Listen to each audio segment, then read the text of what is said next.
Hello everybody and welcome back to the channel. My name is Michael Septeriman, and for those of you that are new here, my name is Michael. I do everything to do with Blender, and today we are going to be looking at 5 Blender hacks for beginners that you can implement into your workflow today. So our first tip today is going to teach you how to enable add-ons and what add-ons I recommend for you to enable in Blender in order to increase the efficiency of your workflow. To enable add-ons, go up here to Edit, go to Preferences, and go all the way from Interface down to Add-ons.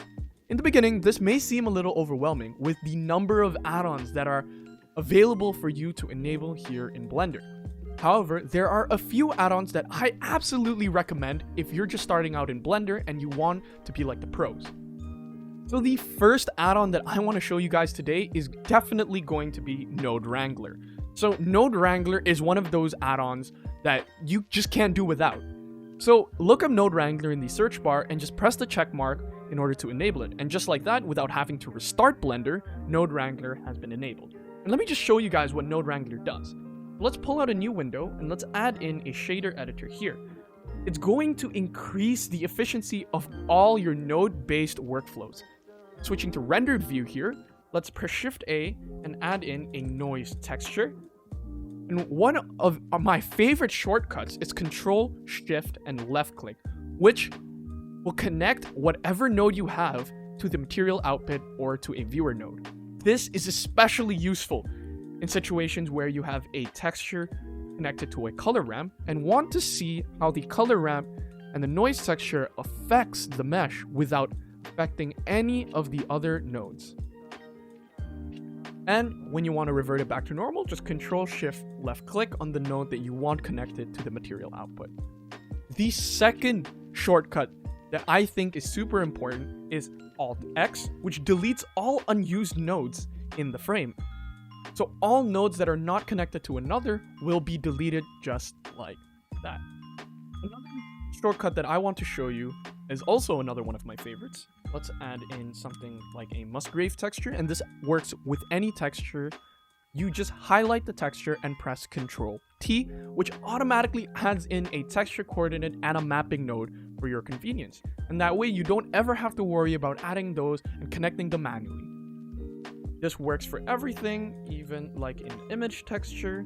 And if you just press Ctrl T, like to the principled BSDF, it will add in an image texture, a mapping node, and a texture coordinate node. And just like that, that's how you use Node Wrangler. Of course, there are going to be so many other shortcuts that I don't have the time to review today, but you can check them out in the Blender manual, which I've linked down in the description.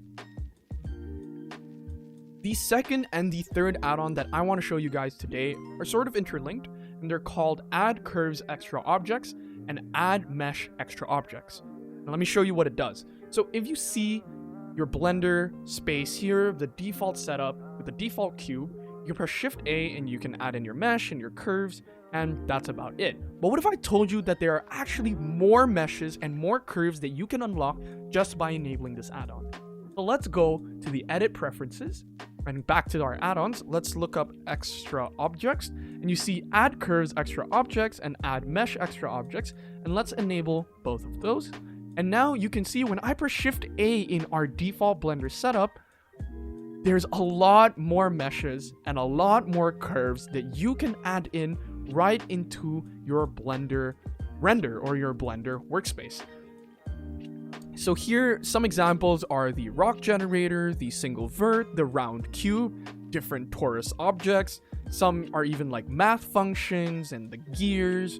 So there's a lot that you can play with here, and it will definitely help you get those shapes that you didn't really know how to create before. The second tip that I have for you guys today has to do with the Blender quick menu, which can be brought up with the press of the letter Q on your keyboard. Just like that. And you can see right now that I have some of my favorites already here, such as Lock Camera to View, Origin to Center of Mass, and Shade Auto Smooth. And these are menu items that usually you have to go through a few different steps in order to access them. For example, the Lock Camera to View is hidden behind the toolbar, accessed by N, and under the View and under this Lock. The Origin to center of mass volume is hidden behind object, set origin, origin to center of mass volume. So in order to quickly access these menu items, you can add them to the Blender quick menu. And here's how you do it. Let's take, for example, we want to set origin to center of mass surface to our quick menu. What you do is you go to object, set origin, origin to center of mass surface, right click and click add to quick favorites. And that way, when you press Q, you can access that menu item. In order to remove it, just press Q, right click the menu item you want to remove, and press remove from quick favorites. And this works for a variety of different menu items. You just have to go in and explore exactly what you want to enable in your quick menu. And I'm actually going to enable the mirror on X global to my quick favorites, which is a menu item that I use a lot in order to mirror objects without a modifier. The third tip that I have for all you Blender beginners out there has to do with the manipulation of an object's location, rotation, and scale. Everyone knows here that you can press G to move, S to scale, and R to rotate. However, did you know that you can lock those movements into a specific axis? For example, if I want to move the cube up without moving it on the X and Y axes, I can press G, Z to move it up and down. And similarly, I can scale it on only the Y axis or scale it only the X axis. Just press the manipulation button you want, such as rotate, and then press this axis that you want to move it on. For example, X for the X axis. Additionally, you can also manipulate the object on its local X, Y, and Z axis as opposed to the global X, Y, and Z axis. For example, if I, let's say, rotate this cube around and want to scale it only on its local Z axis, I would press S and Z in order to scale it on its local Z axis. Similarly, I could rotate it on its local X axis by pressing X twice and rotating it on its local X axis, and so on and so forth. And the last manipulation tip I have for you today is how to manipulate an object based on two axes instead of one. So let's say you move the cube up, but you want to move it only on the X and Y axis without affecting the Z axis. You can do that by pressing G, Shift Z, and see, you can move it along the two axes. These work for scaling and rotating as well. You can, for example, scale only on the Y and Z axis by pressing Shift X, or you can rotate only on the Z and X axes by pressing Shift Y after pressing R. Now, the fourth tip I have for you guys today has to do with proportional editing, this little item here at the top. And let me show you exactly how it works and why you should implement it into some of your workflow. Let's delete the default cube, and let's Shift A and let's add in a UV sphere.